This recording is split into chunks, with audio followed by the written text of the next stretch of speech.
FRMI stock analysis price predictions news. In this quick short 1 minute video, I'll show you exactly how I would trade and analyze. I'm the only guy in this space that's done 47,000 videos over 5 years, documented them all. And so truly speaking, FRMI, I was open-minded for long side predictions, I'm not even gonna lie, but it's not what sort of happened, because we, one, didn't have that much data, two, has changed, right? The data has changed. And so what I'm gonna do, just get rid of that stuff. And in order for me truly be bullish, I at least want to see breaks above 26 bucks, because this is a clearly bearish range. This is what took the thing down.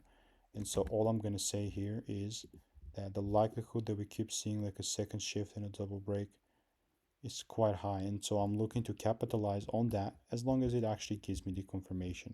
And if it does not, then so be it. Nothing, nada, zilch. Not gonna trade it. And I do have this receipt, 2 receipts in the Discord. So if you want to stay tuned, want to get free sauce, click the first link below. See you in the next one. It's free.